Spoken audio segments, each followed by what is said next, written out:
কচু পাতা দিয়ে অনেক মজাদার মুচমুচে বড়া রেসিপি কখনো কি খেয়েছেন? আসসালামু আলাইকুম everyone, welcome back to my channel. আজ আমি খুবই মজার একটি রেসিপি শেয়ার করব, কচু পাতা ও ডাল দিয়ে বড়া।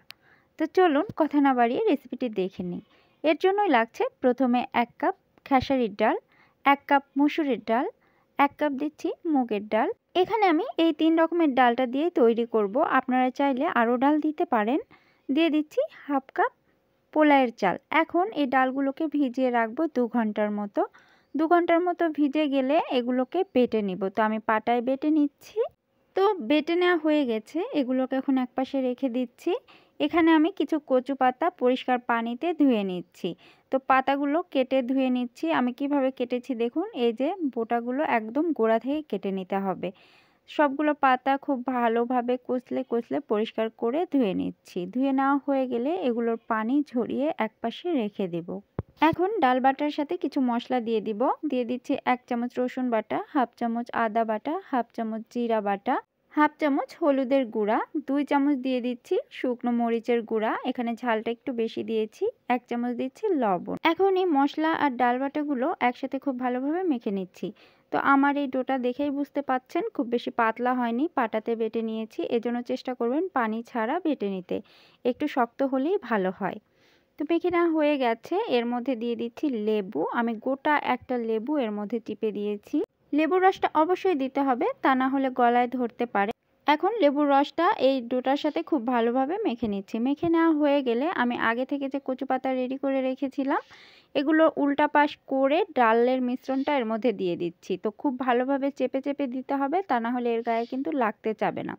এভাবে একটা দুটা করে বিছিয়ে দিয়ে আমি 5-6টা করে দিয়ে ডাল লাগিয়ে নিয়েছি। আর চারপাশ থেকে এভাবে 4 কোণা করে দিতে হবে। 4 কোণা করে রোলের মতো মুড়িয়ে দিচ্ছি। মুড়ানো হয়ে গেলে প্লাস্টিক ব্যাগে এগুলোকে রেখে দিব।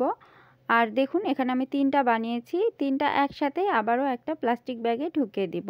এভাবে এর মুখটা ভালো করে আটকিয়ে দিব। এগুলোকে এখন আমি সেদ্ধ করে নিব। তো সেদ্ধ করে নেওয়ার জন্য পানি ফুটাতে দিয়েছি। খুব ভালো মতো পানি ফুটতে শুরু করলে এর মধ্যে দিয়ে দিচ্ছি ঢাকনা দিয়ে 15 মিনিট সেদ্ধ করে নিতে হবে। তো সেদ্ধ হয়ে গেছে। সেদ্ধ করার পর পলিব্যাগ থেকে বের করে একটু নর্মাল ফ্রিজে রেখে দিতে হবে। ঠান্ডা হওয়ার পরে এটাকে দেখুন কেটে নিচ্ছি, কত সুন্দরভাবে কেটে নিচ্ছি। আমি একটু চিকন করেই কেটে নিয়েছি।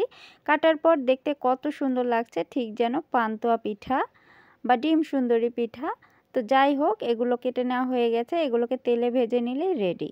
কচুর এই বড়াগুলো গরম ভাতের সাথে কিন্তু বেশ জমে যায়, খেতে অনেক মজা লাগে।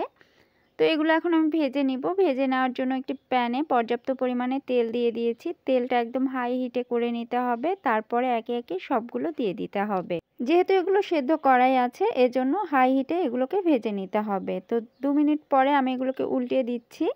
এগুলো ভাজতে টোটাল 4 থেকে 5 মিনিট সময় লাগবে। দেখুন কত সুন্দর একটা কালারও চলে এসেছে। তো উল্টা পাল্টা করে এভাবে মুচমুচো করে ভেজে নিতে হবে। তো এগুলো ভেজে নেওয়া হয়ে গেছে। আমি এখন এগুলোকে উঠিয়ে নিচ্ছি। কচু পাতা দিয়েও যে এত সুন্দর বড়া তৈরি করা যায় অনেকেই হয়তো জানে না। তো যারা তৈরি করে কখনো খাননি, অবশ্যই একবার বাসায় ট্রাই করে দেখবেন, অনেক মজা লাগে। আর আমার রেসিপি ভালো লেগে থাকলে চ্যানেলটা অবশ্যই সাবস্ক্রাইব করে দিবেন। যারা ফেসবুক থেকে দেখছেন তারা পেজটিতে ফলো করে দিবেন। তো আজ আর কথা বাড়াচ্ছি না, আজকের মতো এখানেই বিদায় নিচ্ছি। পরবর্তীতে নতুন কোনো রেসিপি নিয়ে আবারও হাজির হয়ে যাব। সে পর্যন্ত সবাই ভালো থাকবেন, সুস্থ থাকবেন। আল্লাহ হাফেজ।